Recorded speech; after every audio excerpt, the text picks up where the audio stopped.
And we're live, ladies and gentlemen. Welcome to the belated imho.love show. Thanks for tuning in, everybody. We apparently had some technical difficulty out here. Area 52 is a little remote, and they've been having big thunderstorms, big lightning storm last night. And we just got everything dialed back in. And thank you and welcome to the show. I'm Lou Angelwolf. This is Mike Murburg. Sorry for the late start, but here we go. Welcome to the imho.love show. IMHO, in my humble opinion, .love, because .love is what it's all about, baby. If you ain't got love, man, you're paddling upstream. You're working harder than you gotta, because love is easy. It takes a while to get to that easy, but it's easy. All right. Welcome to the show, folks. We've been, last few weeks, Mike and I are not completely befuddled, but seasons of befuddling about who to trust and what the news media is telling us, and rumors of rumors, and just a cacophony of everything. It's, I saw some woman, apparently today's the 11th of August, and I guess yesterday Mario Cuomo stepped down as governor of New York amongst a myriad of sexual assault charges. Yeah. And some ladies on the line online saying, I can't believe they're doing all this just because she touched someone's arm. I go, really? Are you sitting up taking nourishment? Are you okay? Well, yeah. It all depends on where the arm was, though. Yeah. Yeah. I mean, if it was yeah. if it was blocking the Holland Tunnel, you might have a problem. Those magazines are around the corner. I never go back in that room. That's right. Hey, you said befuddled. You know which I'm Elmer befuddled. Elmer befuddled. There's actually a word fuddled, and you know what it means? Mm-mm. It means befuddled. It's like, who invented the new word fuddled? Okay. So fuddled was the original word? Yeah, fuddled. And then it became befuddled? Befuddled, yeah. It's, confused or stupefied, especially as a result of drinking alcohol. Ah! Fuddled drinkers split their brandy and slid beneath the table. That's fuddled drinkers. The fuddled drinkers. The fuddled guys. I know some fuddled drinkers. Yeah, the muddle fuddles. Those muddle fuddles? Muddlers and fuddlers. We don't need them here. Take your muddle fuddling... Your muddle fuddling ass out of here. Yeah. We don't let people like you drink here. I'm sorry. That's right. Well, we've been advertising the show. Came up with a couple of cool phrases. Raw, vacant, global emotions. I came up with that the other day. Raw, vacant, global emotions. Because nobody really knows exactly how to feel about all this. Yeah. Even if you're, if you're extreme right or extreme left or whatever it is that you're trying to believe in, there's got to be a huge amount of this that isn't making any sense for anybody. Yeah. And I'm freaking Switzerland, I'm neutral on all of it, with some conservative leanings. That's right. I'm Sweden. Yeah, I pretend to be a socialist, but I'm really not. Exactly. I love the ideology, but I don't want to live the reality. Right. It's just too expensive. It is. It's too expensive to be poor. So I'll give you 80% of what I make, but keep those people away from me. Yeah, actually, Sweden has a regressive taxation, which means a regressive taxation. Yeah, which means that per capita, the poor pay a larger share of the tax burden than the rich do. Huh? Who would have thought of that? Yeah, I know. It's just they wouldn't have got that from anybody we know. Well, yeah, I was just working on a Dow. We'll get on a Dow section, which basically said the more you know, the more you think you know, the more you don't know. Yes. And it's dangerous because you end up not knowing, and then you and then you pin the answers on people that you think know, and they know as little as you do. So it's this whole attitude of knowing and thinking you know, and the answer to that is actually not knowing and just keeping an open mind. Yes. And kind of, figure it out as you go along. And, yes, that's a Lao Tzu quote. I was going to bring that up later. Good. So I already have it written down here. Let me hear my shiny notes. Oh, man. Oh, well, that's dangerous. We're thinking alike. Oh, boy. But raw, vacant, global emotions is really kind of true, because no matter how peace, love, and Bobby Sherman you are about all this, there's going to be a part of it that you're not comfortable with. And I'm very, very sure of that.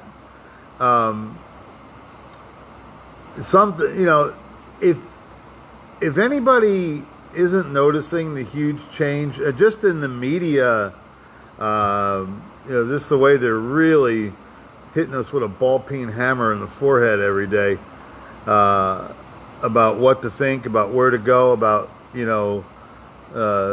to wear a muzzle or not wear a muzzle, or to go here, or to take this, or jab this, or shoot this, or what. It's absolutely, it's a stew, man. It's a stew, and whoever bobs up, wherever they bob up, whatever, man, that's where you wound up. But what happens is you get caught in the myriad of minutia, and you forget your organic mission. You forget what it was that how you were feeling all your life, because all these new facts or theoretical facts or chunks of information, really is all they are, have come your way, and they've been neatly packaged, and they slipped into your brain, and you go, that kind of makes sense a little bit, and then you find yourself changing your mind about things that you've been steadfast about for a long, long time. And what I say is slow down your decision making, step back, let it grow whiskers. I haven't shaved all week, but the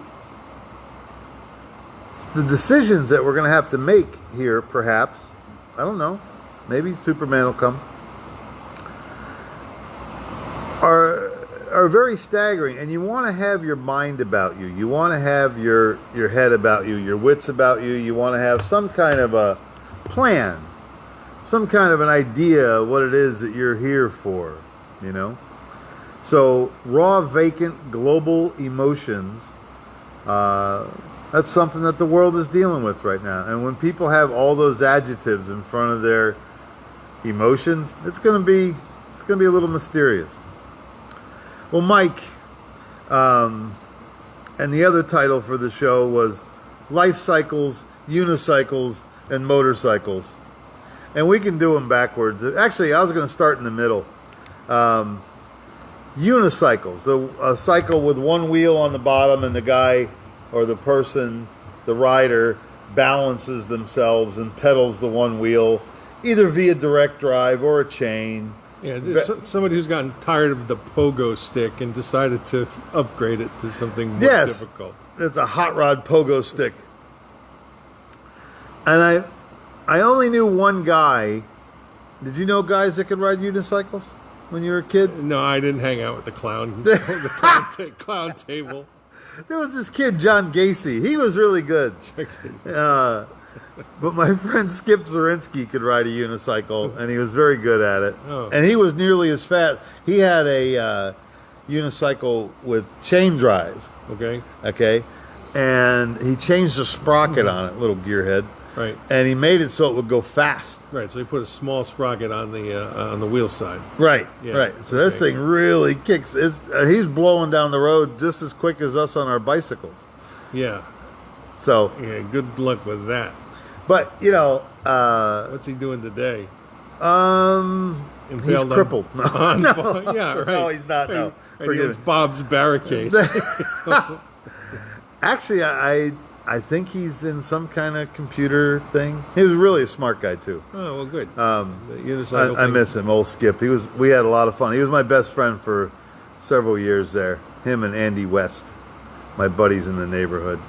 So we graduated from unicycles. I think I rode a unicycle once I don't know, 30 feet, then fell off and went, okay, that's enough. Yeah. So, but I had a roll fast Stingray bike. It was this beautiful copper orange color, and it had white walls on it. This thing was pimp, and it had a banana seat. But just the way the bike was balanced, this thing was like the wheelie king. Yeah. My height and weight. I mean, I literally could ride a wheelie for, well, as long as I could pedal the bike. Just like a unicycle. That was my unicycle days. And I was the wheelie king on my roll fast there. And then I saw, well, guys like Skip Zirinsky, they could wheelie their 10 speeds, which just blew me out of the winner's circle there.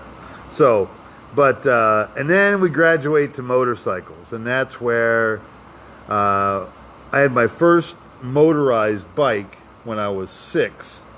My dad bought me a Trail Horse mini bike, and I had a little 5 horsepower Tecumseh, a little chain drive and a slip clutch, and my brother and I rode that thing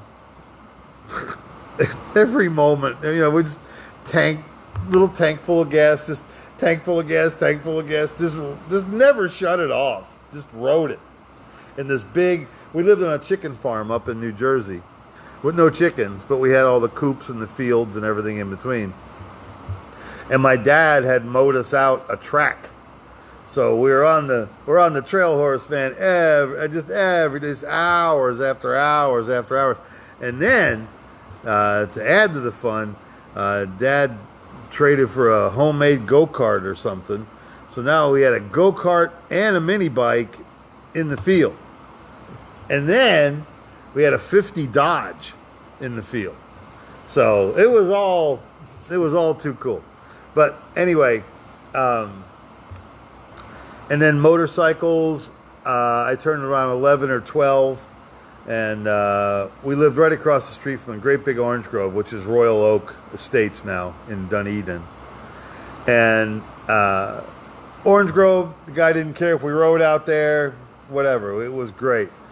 Me and my brother Keith and Wes Short and Larry Flipsy and David Brown and all the motorcycle guys, Nicky and Tony Proya, all the old gang, man. We would just go hang out and ride motorcycles. Literally, my mother, who lived across the street from where we were riding, she goes, I can't believe how long you guys rode those. You were out there when the sun came up, and you came back in when it was dark, and you just stayed longer, but you don't have lights on your bikes. So, yeah, just endless. And that was so much joy and so much fun, and life was so simple, and you didn't think about anything else but cutting enough lawns in the next week or two to buy a new knobby tire for your back wheel, you know? And then as it went on, I've had many motorcycles, a couple of Harleys, and mostly. And I know you're an enthusiast as well and an owner. I like the Harleys were cool, but the one I liked the most out of all my bikes, I had a Honda V65 Sabre, which was a liquid-cooled V-twin shaft drive 6-speed. It was a highway bike, man. Mm-hmm, yeah. That thing, it was good for, I used to call it my 100-mile-an-hour bike, because every day I rode it, I went 100 miles an hour somewhere. And silent with the shaft, and I had nice Dunlops on it. I had it all dialed in. Jan Kramer over there at Falicon Performance had it all tuned up for me. Had the additional Oilers on it, and F1 slip-ons, and that bike was a lot of fun. And I rode that really far. And I think collectively I must have ridden 50,000 miles on motorcycles in my life. So, and you're a BMW guy. Yeah. I was originally a Suzuki guy. I had a TS400J two-stroke. Dude, the TS400J two-stroke, that had to have been about a 72, yep. 73, yep. 72? Yeah. Bright yellow. This was red. Red, right. That was the first. And what, dude, folks, for those of you who don't know, a 1972 Suzuki TS400J or TM400J. No, the TM was a motocross. I had the TS because I TS. was riding it on the road too. Wow, was that? And it was a 2-stroke, and that thing, I think it made 77 horsepower. Yeah, and I put a road sprocket on the back, so I was able to get up over 110 with it. And, that was flag. That was flagging at the very end. I had to pull the baffles to do it, but it was funny. I'd drive the New Jersey Turnpike, and I'd drive up, pay my ticket, and then get off the Turnpike. Every now and then, I'd catch a Triumph or something, and they'd look at me like, "Ha, all right," and they'd gun it, and I'd fucking blow their doors off. And they're like, "What just happened? That's a dirt bike." It's like, yeah, well, dirt bike and a crazy guy who re-engineered Wanted to go. it, I want to go. Yeah, I want to go. I want to go fast. But then after I was raised in the town where they imported BMWs, the national headquarters. So all my buddies, well, not all my buddies, some of my buddies were working in the assembly, so they were assembling BMWs and owning them and driving them, and I just loved the way they handled on the mountains. You could lay them over, and you could hit a hairpin turn at 90 miles an hour and not kill yourself. So if you're lucky enough to be able to lay it down. I always loved their engineering. Oh yeah, the Boxer is phenomenal. It's what they use in the same theory that they use it in the Subarus. Boxer engines. Yeah. Low center of gravity and no vibration through the handlebars. Well, that I twin that they put in so many, especially all the R series bikes. Right. Yeah. That thing, I mean, it was the smoothest running, and then you add a shaft drive to that. No maintenance. Just go. Plug it in and go. Just go. Really, really, and the one thing I always liked about Bavarian and newer wagons was they had a one-sided swing arm on a lot of their bikes, so you could actually change the tire if you got a flat. You can change the tire on the side of the road. That's why you always see BMWs with another tire strapped on, because they can change it. Well, you know why that design came about, don't you? Iditarod? No, it was the design that they started before World War I with the motorcycles. Yes. The motorcycles were built so that you could field strip it and rebuild the engine on the stand that the motorcycle sat on without any problems. Exactly. Well, the old Harley WLAs, the flatheads, they actually, in your saddlebags came a plate that if you blew one of the jugs, that sounds dirty, doesn't it? If you popped one of the jugs or blew a head gasket or something like that, you could take it off, pull the push rod out, okay, and put this blocker plate on it, and it would still run on the one good cylinder. Wow. Yeah, it would turn your V-twin into a one-lunger. Into a dirt bike. Into a John Deere.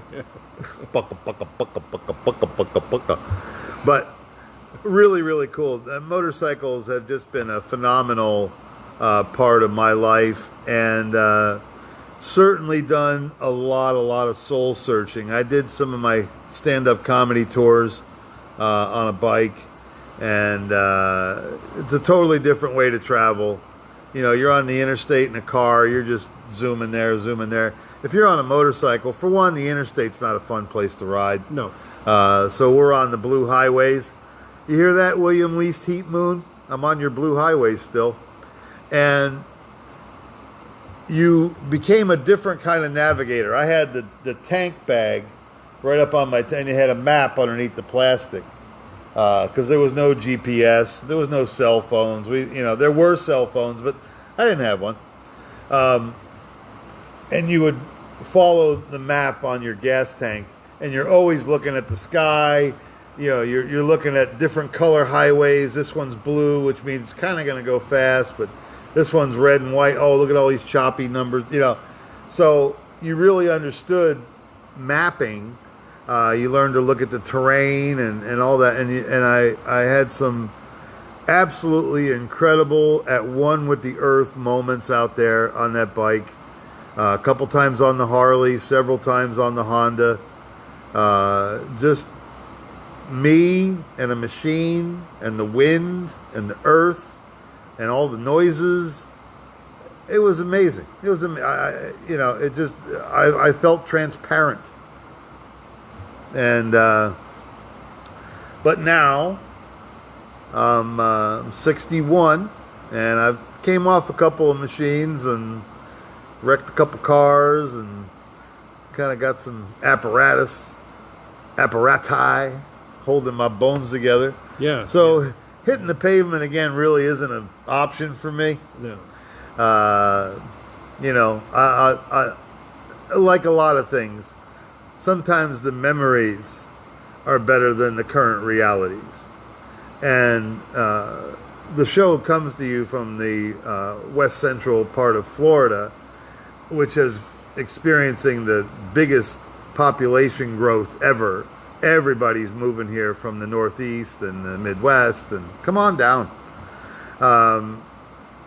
But this also has, you know, I mean, our roads were a little bit behind before all this started, so lots of new traffic, lots of people that don't know where they're going, lots of East Coast oriented drivers. Florida drivers are generally pretty mellow. Yeah. As long as you stay away from Miami and Fort Lauderdale. I don't drive. I don't even go down there anymore. That's death. You know, I turned down a really good gig down there in Miami the other night because I just didn't want to do it. Right. I don't want to go. The whole town stresses me out. Mm-hmm. And you got to be true to yourself, man. And, you know, the money was okay, and I probably would have done all right, but I didn't have it in me, man. Yeah. You know, got to know your limitations. Yep. So, but anyway, so now we've graduated from unicycles to motorcycles, and now we're into life cycles. If you're watching this show, if you're tuning in regularly, you're searching. There's something about your nature, your spirit, that makes these conversations intriguing to you, I hope. Even if we're just on as background noise, we really don't care. Do whatever you want with these shows, by the way. Yeah. Like them, share them, divide them. Comedy to do wash by. Yes, exactly. It's a low roar of mildly funny things.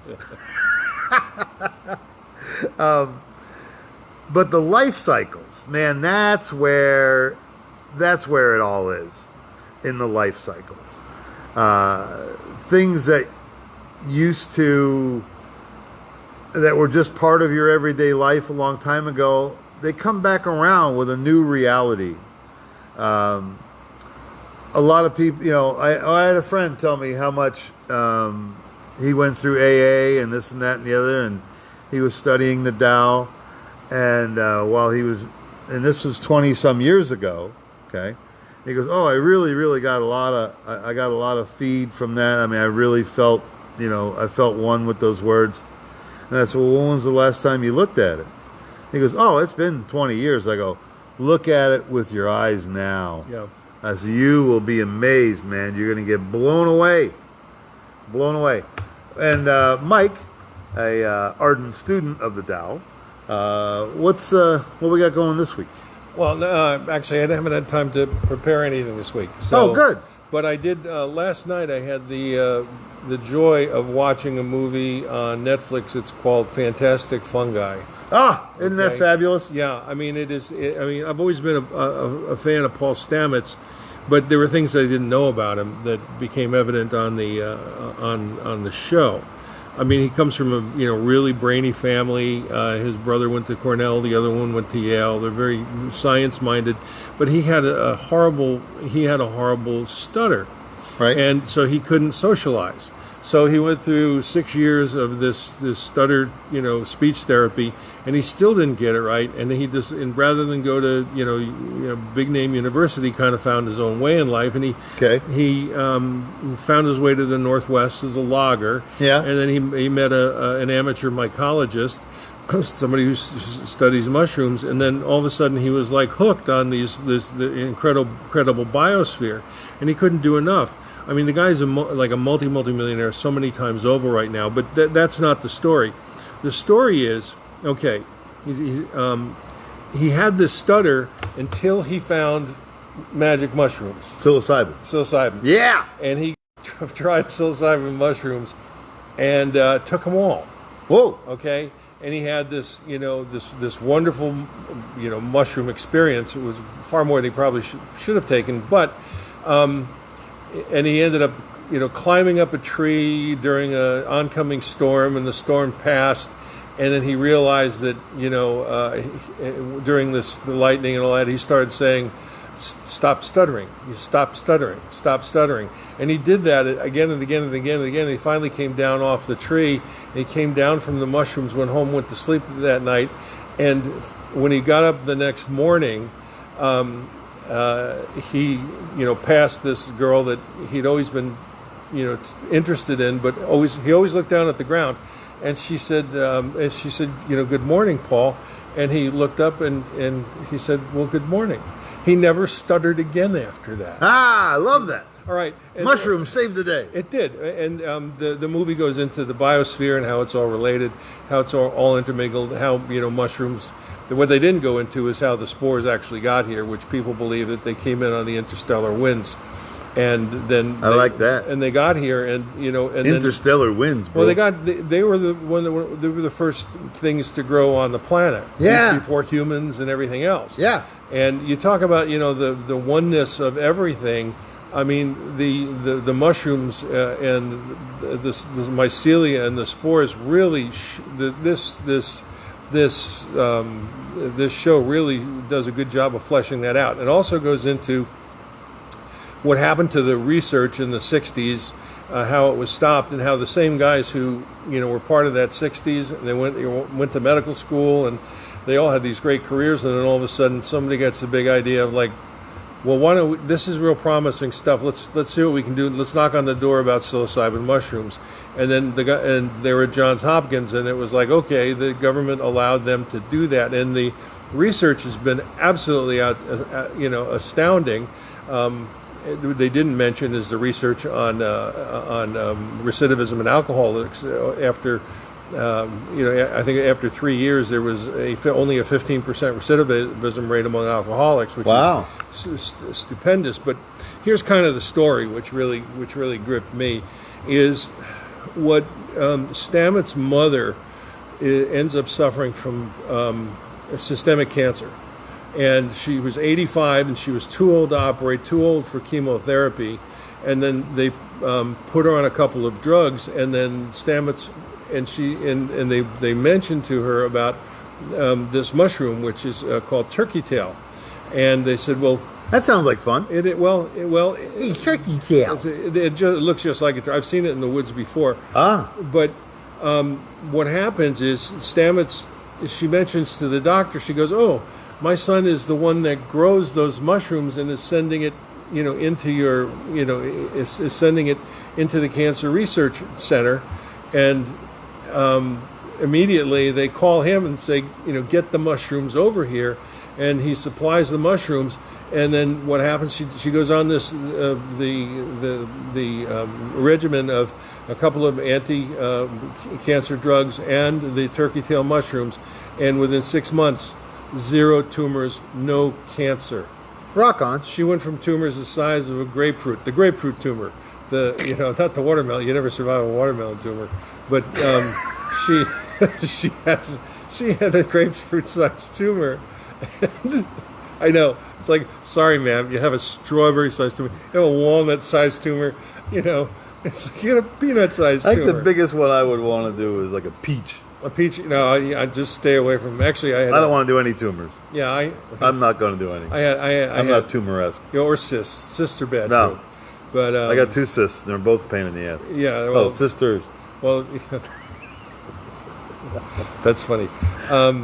But yeah, it's a wonderful. I mean, if you really want to see how everything is really related without getting into the cosmic aspects of gluons and fuons and muons and all the rest of that stuff. I mean, just figure out what's going on the planet and the mycelium that exists throughout the world everywhere, and the wonderful things that mushrooms are doing and being used to experiment on that are curing.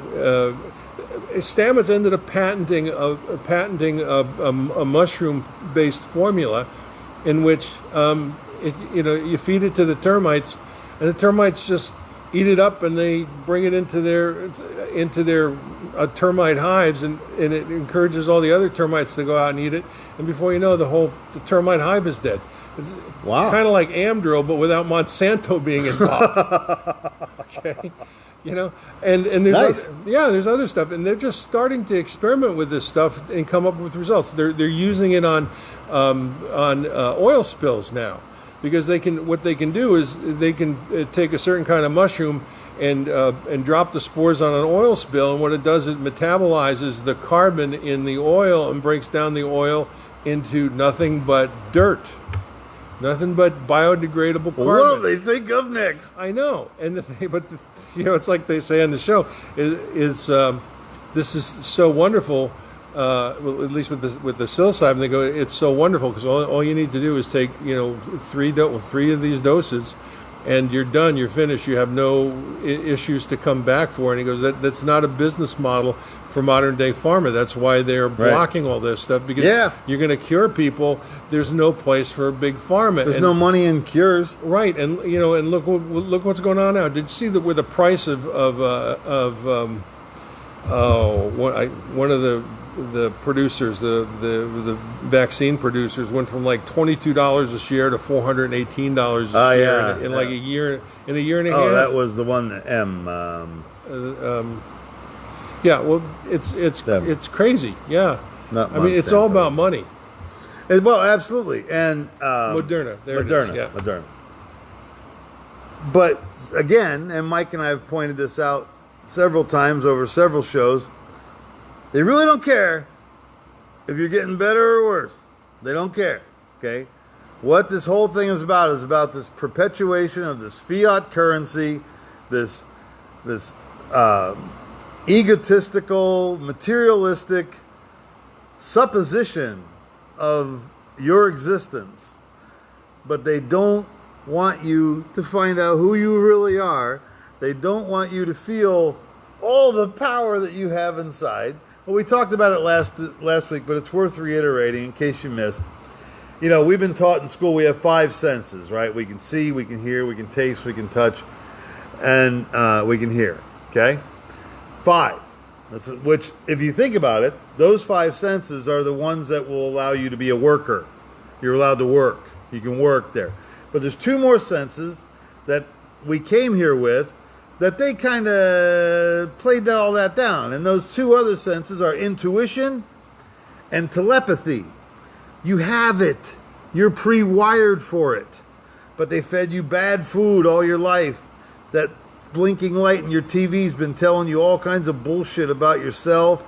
Lies. Flat out lies. You've been told what's cool. You've been told what you need.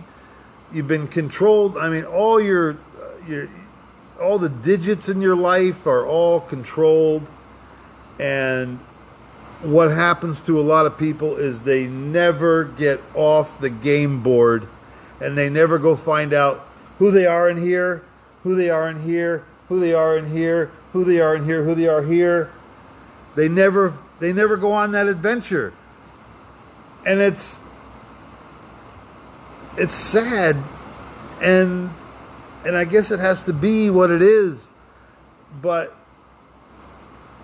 a lot of times I wonder why I'm here on this planet, and maybe that is, and Mike and I talk about this, it's to encourage people to start figuring it out. Stop believing the lies about yourself. The first thing you do is stop with the negative self-speech. Oh, I'm so stupid. Oh, I'm an idiot. Oh, I shouldn't. I'm telling you. You put that stuff out around you, and it just kind of hovers there, And I have a beautiful sequel to the story about the lady with the jazzy. A couple of weeks ago, if you watched the show, I was telling you I learned a little life lesson. And I was on the phone with Sue, having a very ethereal conversation, the oneness of all things, the vibrations, the wonderful humanities, and how the world, yes, there's a whole part of it that's getting more evil, but yes, there's a whole other part of the world that's getting more loving, caring, kind, and understanding. So your extremes are swaying back and forth, and we're having this. I got water in my eyes. I'm just thinking about the beauty of my life, my very next breath.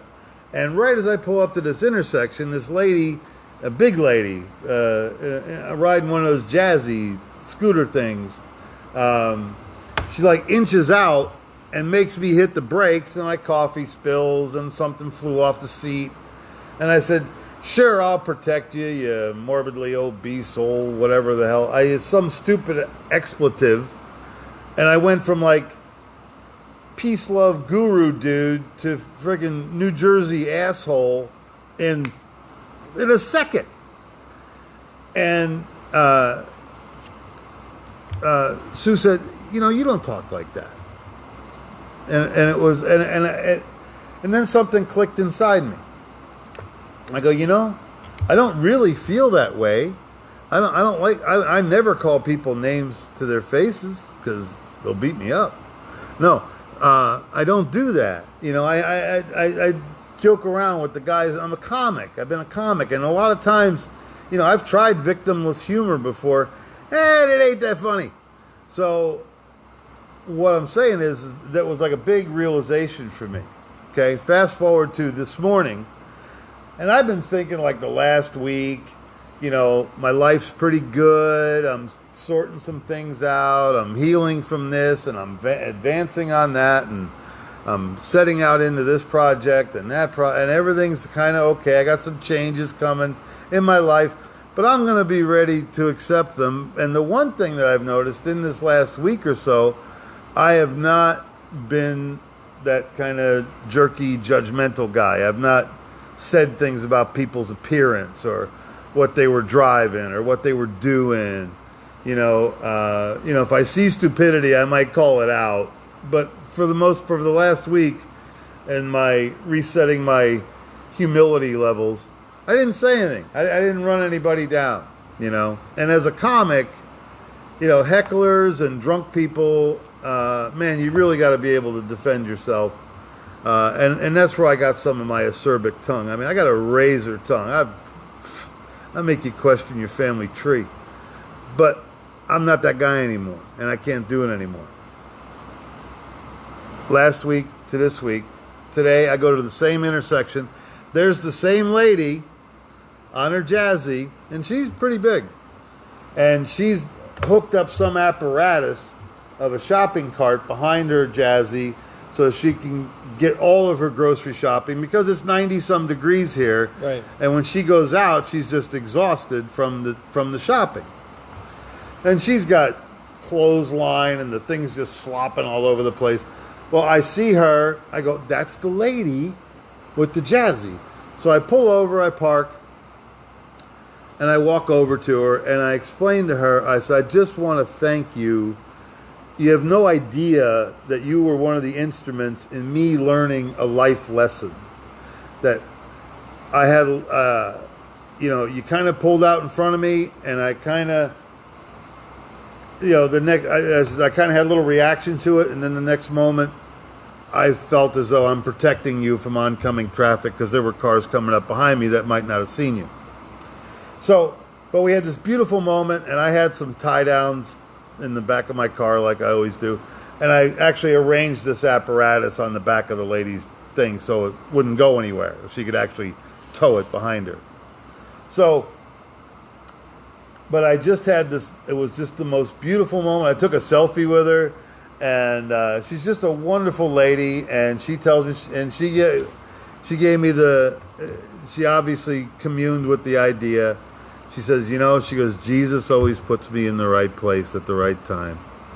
And if you know who I am, dance with the one who brung you. That's who opened this door for me, this whole door of, spiritual pursuit. Like the scriptures say, behold, I stand at the door and knock.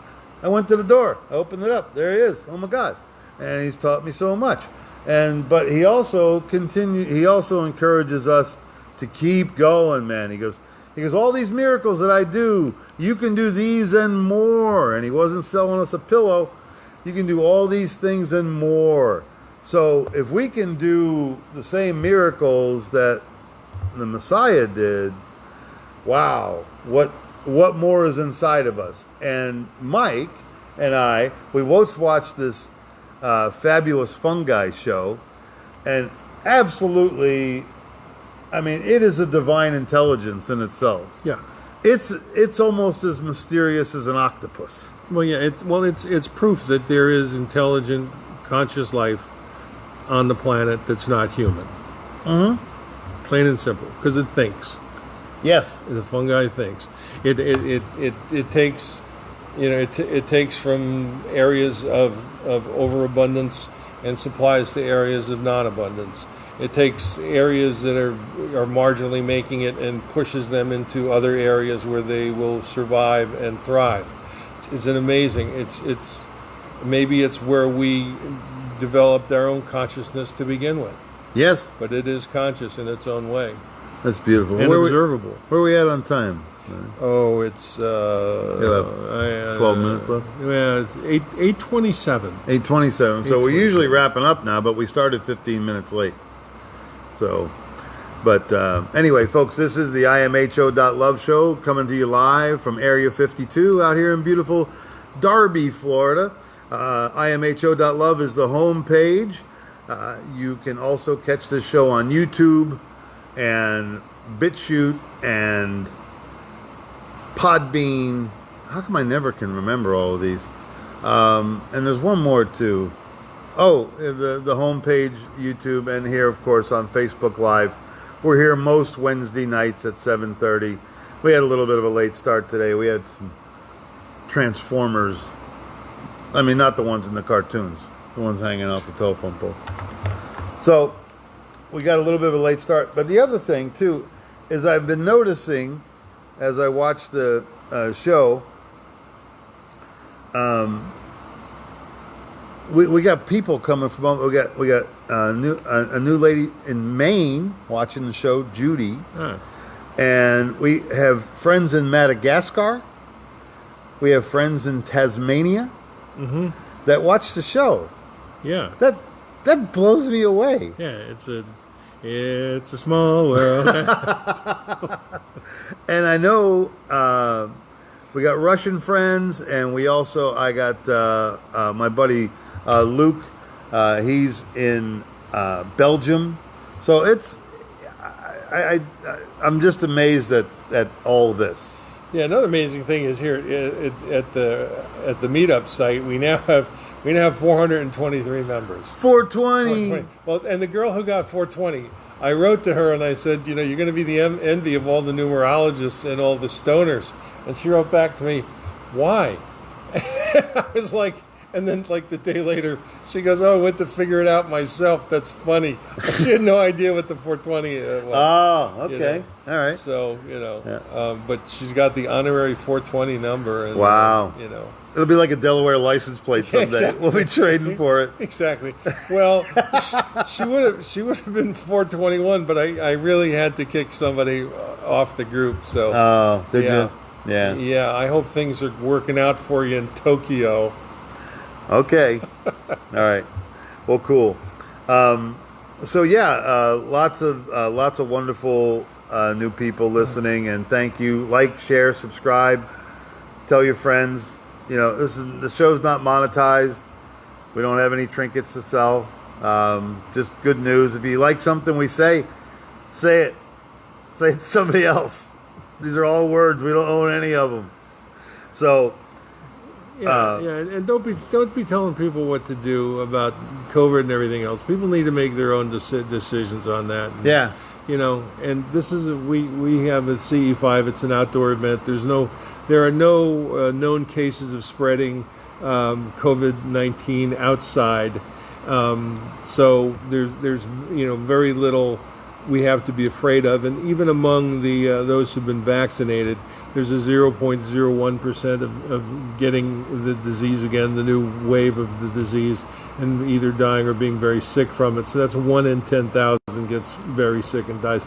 I'll take those odds. I do worse odds than that when I drive to work in the morning. Absolutely. So, absolutely. Oh, no doubt. And the other thing about this is the first virus that ever had an advertising agency. Right. People get sick and die from the flu all the time. They have forever and a day. Well, but this one has it's got an ad campaign. Well, a close friend of mine said, I can't believe how paranoid I became about the recurrence of this. because I was watching the news all the time, and I Yeah. said, that's exactly why you became so paranoid over it. And then when she got the numbers, it was like, oh. Reborn really. mice. Reborn mice. But even intelligent people can get fooled by the propaganda. Oh, dude, they're coming at you, man. Everything's all shined up, man. You're getting the best of mind control that there is. Well, did you see they made the jab mandatory in the military yesterday, and then within 24 hours they had to add in an opt-out provision because the uproar and the backlash was so bad Right. from the military. We're It's quitting. like, yeah, but can you imagine it? If you make everybody in the military take the jab, then all of a sudden the Chinese know that there's a certain protein in the jab that they can hook a new virus onto and kill these people. You think they wouldn't use it? Right. So, Absolutely. So you can wipe out the entire military with just one pathogen. Dude. That's crazy. That's crazy. They killed 63 million people to set up their current operation system. Right. And they made their 63 million. and then they made their families pay for the bullets. Wow. Yeah, that was it. They take you out, they shoot you in the back of the head, and they make your family pay for like the 8 cents it took for a 9mm. Wow. Yeah. Yeah. Man. Yeah. They need bigger dicks over there. Yeah. Well, and this is the culture that produced the death of 1,000 cuts, where yeah, I can't. Anyway. and that was for political crimes. Oh, yeah. Make you want to be drawn and quartered. Yeah, right. Exactly. A life of It's like- luxury. Really. I posted a picture of a 1972 Vietnam Zippo lighter that a guy had engraved. And that's from 1972, and here it is, 50 years, almost 50 years later, and we're still banging the same drum. Yeah. We, the unwilling, led by the unqualified, to kill the unfortunate, to die for the ungrateful. Yeah.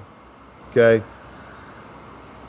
This propaganda is, if you don't know you're going through it, if you really think everything's going to be okay, and you really think that you gotta wake up, man. You gotta wake up. Or, God bless you for having such blissful sleep. I don't know what else to say. But, If you don't watch out, they're going to Cuomo you. this guy. But, I mean, he thought he was in the catbird seat, yeah. and then knock on the door. Well, dude, he could suicide himself. Yeah. Yeah, and then end up like living with Jerry Epstein. Yeah, Jerry exactly. Epstein. They're all going somewhere, man. Yeah. Hitler was 65 years old and hanging out in Argentina or Brazil or several places down Yeah, there. no doubt. It's all it's a great big club, and you ain't in it. Thanks, George Carlin. Right. Anyway, but the Tao quote, and we can expand upon this and come to a lovely tapered end. A wise man is one who knows what he does not know. And I know that sounds like hippie stoner speech, but a wise man is one who knows what he does not know. And like you said, Mike, telling people what to do with vaccinations, no vaccinations, thinking this, thinking that, assuming this, assuming that. You know what? All of us are taking pieces of information that we're comfortable with and something that my neighbor might be completely opposed, maybe something I completely support, and vice versa, and half of this and 3/4 of that. Because, there's nothing more common in this world than an opinion. And that's why this show is called In My Humble Opinion.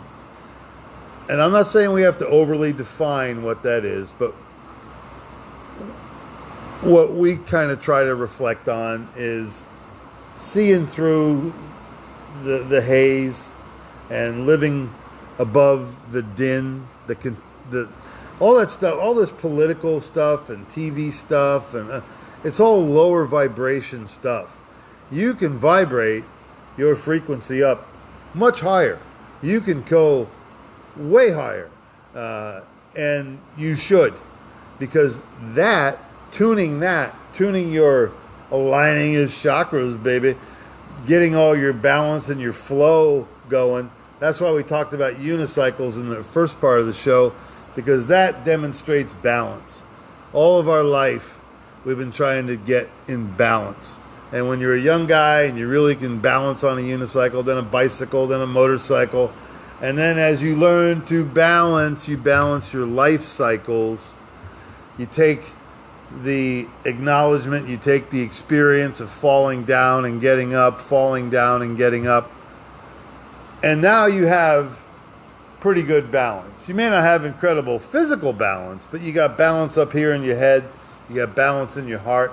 Your gut feels okay. And it's all that practical application from everything you've learned in your life. And Mike and I do this show to share those ideas. You know, we can't hang out with all of you all the time as much as we would love to. Everybody that watches every week, Mark and Daniel and Dave and Nanette and Kat, and I know I'm forgetting 100 people, Chris and Tim, and thank you all so much. I know I'm just touching what's out there, or who's out there, but I do love the fact that you share this stuff. It gets on BitChute, and who knows where it goes from there. And I think that's where we picked up the Madagascar listener. Yeah. So, anyway.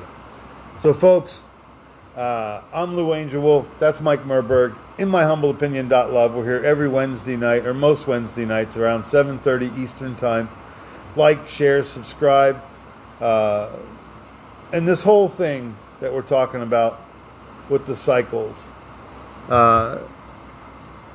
If you're having a good cycle right now, if everything's good, look around and be very, very grateful. Name things. Thank you. Thank you for all this stuff. Thank you for a whole roll of toilet paper on the spool.